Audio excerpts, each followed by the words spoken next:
taking on Woke Inc. That sounds awesome. Congratulations, graduates. Oh, it's Ben Shapiro. Fuck yes. Oh my God. And it has like no views at all. I'm so happy. Ben Shapiro. PragerU video. Premiered 10 hours ago. It's only got 60,000 views. For a PragerU video, that is pathetic. The algorithm shit on them. And they probably had to pay Ben Shapiro like $100,000 just for this. Awesome. Your days of indoctrination and wokeism are behind you.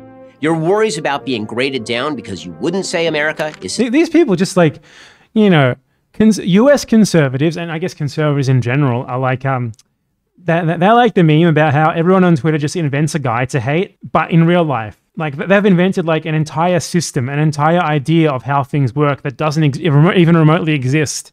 Like this. Congratulations, you've graduated and you've learned all about the wokeism. Systemically racist? Over. Your fears that you'd be socially shunned because of your failure to decry the evils of capitalism? Done. Yes, you've been liberated. What the fuck is he talking about? You get indoctrinated into fucking liberalism, which is a capitalist ideology in these schools. Real world, where merit is rewarded, diversity of opinion is welcomed, and the free and open exchange of ideas is celebrated. So I think like the fact that most of these people are black is being presented as a negative here. Very clearly, right? Like the undertone here is that these people were like only here because of affirmative action. Pretty fucking typical PragerU shit. Just kidding. The truth is, many of you are about to move from the ivory tower of the authoritarian left to, what? Well, probably the glass and steel tower of the authoritarian left. Today's business behemoths. The glass and steel. Oh my God, he's absolutely off the fucking rails, Ben. 5 foot Ben. What's going on? Have also become bastions of woke thought. Oh, 5 feet Ben. 5 feet Ben.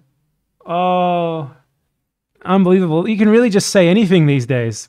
Terrified of discrimination lawsuits and all the time. This is why free speech, this is why it's good not to have free speech. We need a locker law that lets us just put Ben in a fucking locker all the time, Jesus. Money and bad PR, they bend to every woke diktat that blows through their HR departments. Corporations spend millions on useless diversity compliance officers whose sole purpose is to insulate them from an ever-expanding list of discrimination claims, but most especially racism. That's why within the first few days on the job, you will likely be subjected to an orientation taught by a devotee of Ibram X. Kendi or Robin DiAngelo. During a day-long struggle session, this anti-racist consultant will inform you that if you're... I mean, who fucking cares? You get to just stand there and pretend to be listening and you get paid for it. That's fucking awesome as far as I'm concerned. Come on, give me all of these shitty... I don't give a shit. Give me any of this stuff. I'm just gonna ignore it. Like, he thinks that, like, you know, like company, like liberal fucking, you know, capitalist companies trying to, like, appeal to, like, liberal sensibilities suddenly means that this is authoritarian leftism. Apparently authoritarian leftism is when a company pretends to be woke. White, you must become less white. And if you're a person of color, a POC, you are a victim. This is so true. Everything you're saying is so true. If you're white, you must become less white. Get in the fucking bath, fill it up with bleach, and get in there. Soak for at least 2 hours every day. Okay? Oh no, that makes you more white. Shit! How do you become less white? Well, okay guys, I'm sorry, but every single day you need to go out and tan for at least 5 hours to become less white, okay? This is how it is. This is how it is. Corporations cater to their squeakiest customers, and the authoritarian left is nothing. Squeakiest customers? Dude, you are the squeakiest customer I've ever seen. Listen to you. Not squeaky. It threatens boycotts and company-destroying publicity if businesses refuse to comply with its demands. According to a study by James Bailey and Hillary Phillips, as reported in the Harvard Business Review, a generic corporation identified as apolitical or liberal saw no blowback from a panel of prospective consumers. But a generic corporation identified as conservative saw a 33% drop in opinion, entirely driven by participants who identified as Democrats. And so what? So fucking what? Who cares? So consumers choosing who they consume from in the free marketplace is now a bad thing, right? Everyone should be forced to buy from the conservative identified company, apparently. So like the idea here, right, is clearly that companies are reacting to this by marketing themselves as liberal or whatever. Not that they're literally ideologically liberal.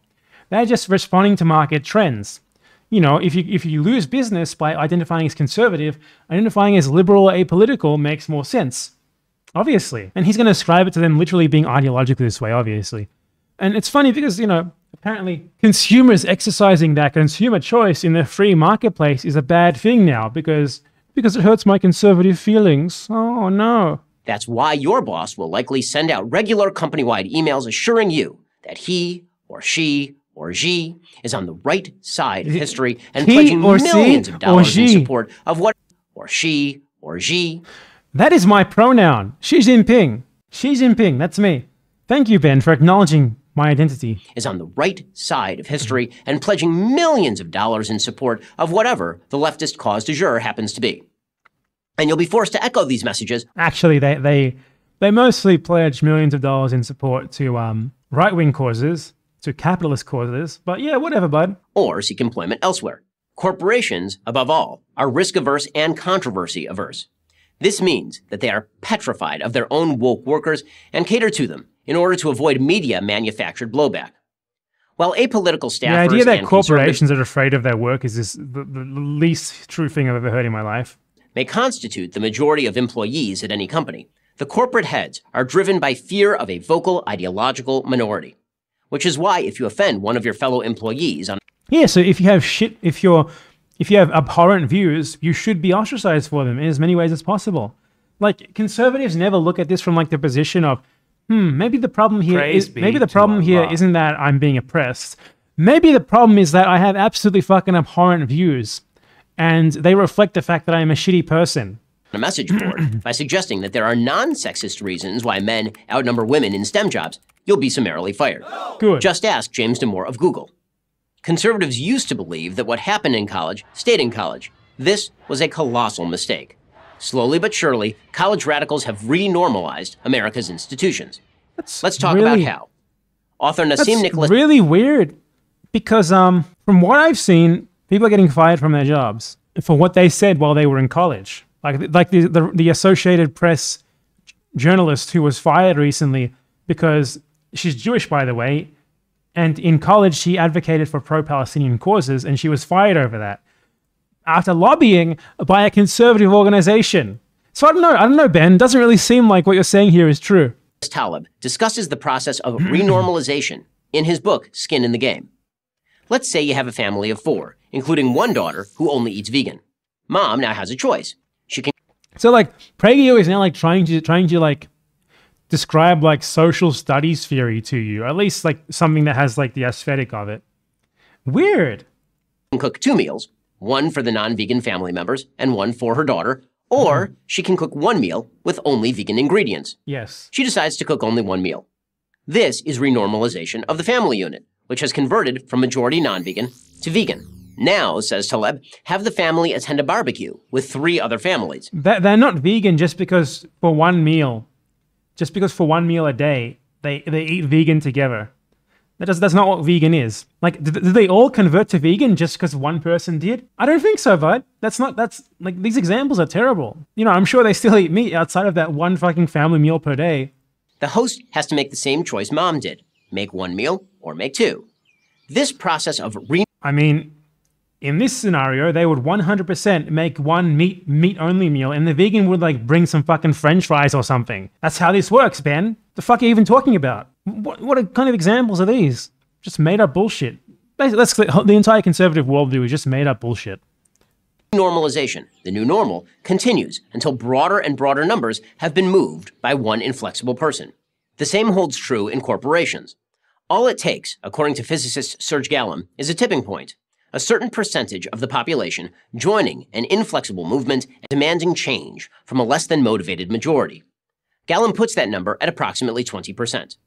So, here's the good news. Renormalization can work in reverse, too. Here's how. Find a group of like-minded employees. Make demands that a majority of employees agree with. Be inflexible and be loud. Band together to resist the intrusions of the radical left. What? The intrusions of the radical... So basically what his entire thesis here is that like conservatives should advocate politically against people who are opposed to them. I mean, that's what you already fucking do. Like your thesis is basically we should already do what we do. Great job, Ben. Donald Great video. McNeil of the New York Times lost his job because he used the N-word in describing why not to use the N-word. 150 woke staffers at the Times complained to the editors and got him canned. You could have just not used the fucking N-word. Not fucking hard, bud. But there are 1,200 employees at the Times. What if even 200 of those employees had pushed back? Maybe they didn't want to. I think it's probably that they didn't want to. I don't think they need Ben Shapiro in a PragerU video to tell them to do so. But I mean, it's so funny this complaining about that when the AP just fired a fucking journalist for being pro-Palestine. Can lead the fucking pushback. Ben Shapiro, baby murderer. In fact, you should. Now, that may seem like a lot to ask. Why should a CEO listen to his youngest employees? Fair question. But here's the answer. They already do. It's 23-year-old woke staffers who are forcing these corporations to the left. This idea that corporations listen to their employees is just fucking hilarious. It's obviously just absurdly wrong. Like, every employee is fucking terrified of their employer. That's how the world actually is. Non-left staffers to move them back. That means being smart. It means not making dumb mistakes on social media. It means building alliances with those who aren't motivated primarily by politics. But just as you were in college, you are now in opposing building territory. alliances with people who aren't motivated by politics sounds like you want to evangelize to apolitical people, which is what everyone fucking does in politics already. So what the fuck are you talking about? You know, you want to make them conservatives, basically. Yeah, obviously you want to do that because you're a conservative piece of shit. That's what you do. Liberals want to do that. Leftists want to do that. The grand conclusion of his video is basically try to convince people of your political beliefs. Ben, you are so fucking smart. You are the smartest guy I've ever seen in my life. Round of applause for Ben Shapiro, the genius, the best intellectual the right wing has to offer. And that requires fighting back in strategic ways. Be an advocate for truth and a warrior for liberty. Welcome an advocate for truth and a warrior for liberty. He makes the lamest fucking shit ever. Like, he makes advocating for the status quo sound like you're some sort of fucking eternal warrior of justice. Liberty. Oh, come on. This frame is a meme in and of itself. Every single time when PragerU does like a frame like this where there's text on the screen next to some guy, it's just an epic meme immediately. Welcome to the real world and the real fight. I'm Ben Shapiro for Prager University.